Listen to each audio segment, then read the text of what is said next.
Hi, I'm John Rofrano for Boris TV, and welcome to the Boris Continuum Complete for Vegas Pro Training Series. In this episode, we're going to take a look at some special effects using BCC Rays and Damage TV.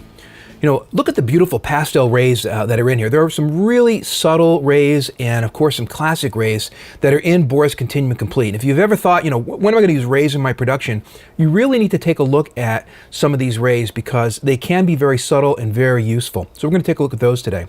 And then we're going to look at Damage TV. This is a fun little plugin that simulates a TV. Hey, let me fix that vertical hold here. Hang on. There we go. The TVs don't make them like they used to. It's a nice, fun plugin where you can get the simulation of TV reception gone bad before the days of cable TV. So adjust your rabbit ears and let's take a look at how to use these plugins. I'm going to start with just a title, using rays on a title. I kind of feel obligated. This is kind of a classic use of rays, right? Is to add it to a title, but it really does spice up a boring title, and it may be very cliche, but you ought to know how to do it. So we're going to go to the plugin manager, and the BCC Rays is under BCC Lights. You'll notice there's a number of them. There's cartoon rays and puffy rays and radiant edges, and I think I used all three of those in the intro, so we'll take a look at each one of those. I'm going to start with Rays Puffy. That's the one that I used on the original text, and you can see already, I mean, it's just livening up that piece of text there. There's a number of presets. I think I started with Alt Default, but there's a black and white preset and a couple of other intense presets to use, so they give you some nice starting points. We'll go back to this Alt Default preset. Let me show you how easy this is to use, because there's really, you know, there's a lot of knobs and dials if you go through all this, but I'm going to give you the basics so you can get started quickly. The first one is the light source, and that is where the light is coming from. Right now, it's in the center. So if I move the light source to the left or right, you can see the light rays coming across the face, and I can move it up and down. And you want to use this in conjunction with the intensity, right? Because as you make them more intense, the rays become more pronounced, and you can also increase the length of the rays to make them more pronounced. So all I did for that opening was to take and animate. Using the animate button, I keyframed the position of the light source, and that did the light sweep. So you can do light sweeps going up and down and in all different directions. And really, that's all there is to doing this really nice ray light sweep.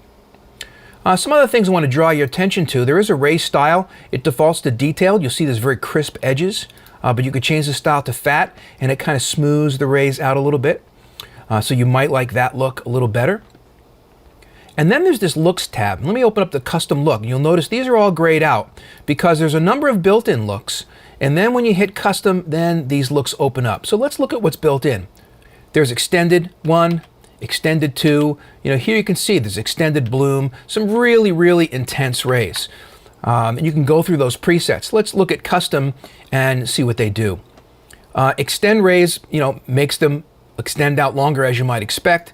There's a contract rays where you can really make the rays be very subtle and very close. And of course you can extend and contract, so you can adjust the amount because as it extends, it does make it bloom a bit.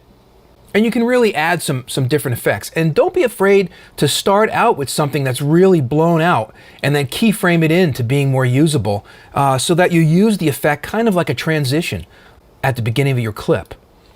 And then the other thing to look out for here is the colorize, where we can either colorize it or use the image source. Of course, there is no image on this, so it wouldn't do much. Well, I'll just show you the image source, and then you've got a light matte and an inverse light matte, and then the alpha matte, because this does happen to have an alpha channel, and the source. But when you have colorize on, then you can open up this colorize and really start to change the colors. And as you can see, there's a whole bunch of colors that you can go in and change and start to make these really look, you know, any way you want. So I encourage you to go in and play with those colors. So that's puffy rays on a title. Now let's look at using rays on a video. And I believe I used this dancer video here to start out with. So here I have this dancer just dancing. There's a natural light behind her, and what we're going to do is use that to our advantage, the fact that we've got this light shining down and almost silhouetting her.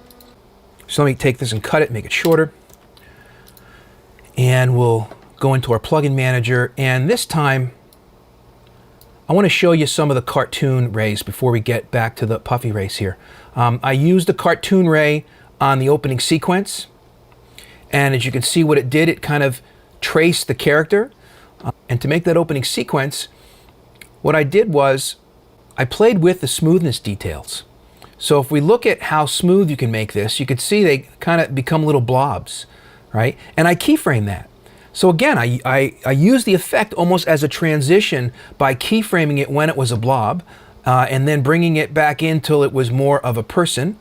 I got that effect of the person like rising out of this kind of blob there.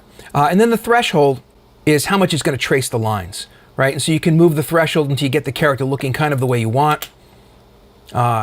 And I think that's pretty much what I used. I came from a keyframe. Let me just show you. I want to keyframe smooth details, and then I can take and bring the details all the way up, move the keyframe in a bit, and then bring it all the way down.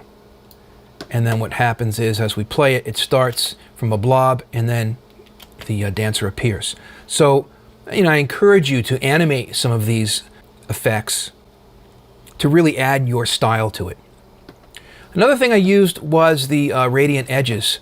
So let me take this off and add the radiant edges here. And I actually just use this default preset. There are some really nice presets. Let's just go through them. There's this alternate default in blue. And then I came down to this streaky image-based. That was the pastel one. So there's some really nice presets to get you started. I mean, look at that there. Just a really nice effect. If you're just kind of looking for something different, just to start a clip with and then fade into the actual video. And again, you can control the intensity of the edges, the smoothness of the details, and the bloom in this case for this particular plugin. All right, let's look at those, the puffy rays. I'm going to take this off and put puffy rays on here and show you what I did with that. For the puffy rays, I wanted to line my light source up with my light source. So I brought it down here on the floor. And see how natural that looks? Because the floor already has, if we look at this without any rays, there's already a light source down here on the floor, right? Coming from a light that is no doubt shining from behind her, in addition to some lights in front of her because she's not totally in silhouette. So I'm going to bring this down onto the floor here. And then again, I just played with the intensity and the ray length to get kind of the feel that I wanted. And here, let's watch this as we're going through it. And then I just kind of adjusted where these rays were coming from as she was dancing. And you can increase the length and, just looking for something that was kind of artistic. Now you may notice that I had these transitioning into one another. You might say, well, how did you do that? How did you get those to transition? So the transitioning is just a little bit of editing. If you think about how you want to edit these, let's take this puffy rays, and I'm going to move this over a bit and extend it out. And then I'm going to split the clip right here. So now I've split it into two clips, but it's still contiguous clip. I'll go to the second clip, and let's add the radiant edges to that one. As a matter of fact, I want to replace the puffy rays, so let me get rid of puffy rays. And here's the radiant edges. And let's just use the default preset. If I just played it, I would get a jump cut to it. So what I did was, I just took the edge and dragged it over for 1 second. And what I now have is the same video, right, overlaid on top of each other, so you just get a graceful transition. And so here they go, one of them transitioning right into the other, right? And that's a really, really nice effect, or at least I think it's a nice effect. That's a really nice effect of just transitioning from one into the other. So, don't be afraid to use these as transition. Think outside the box. Use these in different ways other than just, slapping on a clip and letting the clip roll. And you can use things like Ray's cartoons on the titles as well. So let's just take this one, open it up, and instead of the puffy rays, I'm going to go back and put Ray's cartoons on there. I'm going to take puffy rays off, remove it. And right away you can see it's now traced my letters.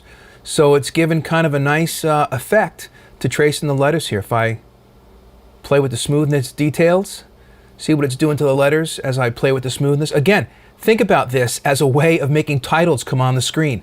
Smoothest detail all the way out, then you keyframe it in, and it looks like the letters are kind of burning onto the screen, right? And then you can, adjust your rays accordingly. So there's lots of cool things you can do using these rays, applying them to titles, applying them to clips. All right, let's move on to Damage TV.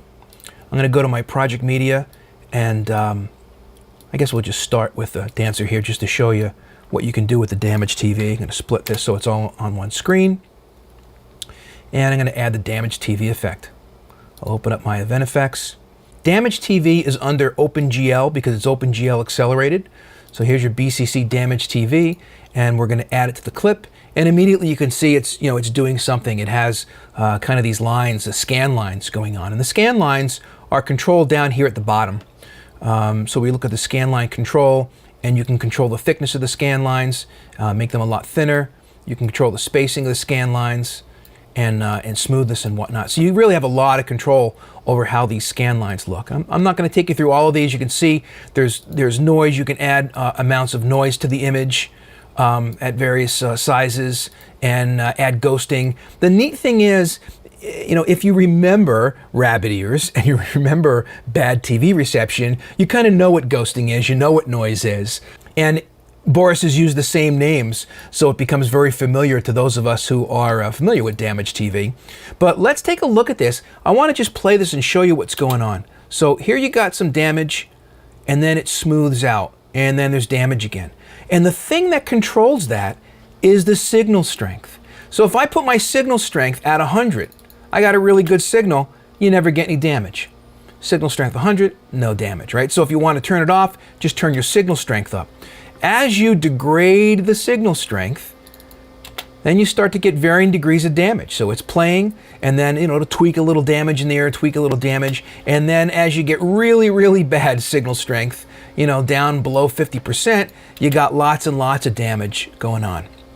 So the main control for Damage TV is really this signal strength parameter, which takes care of everything for you. You just decide how damaged it ought to be, and it will make the damage occur at those kind of percentages. And there's this breaking frequency, which offsets the position of the image on the screen, where lower values produce a smaller offset, larger values produce a larger offset. And then finally, there's this min-max threshold indicator here, the max signal strength and the min signal strength threshold, which controls the maximum picture quality and the minimum picture quality, respectively.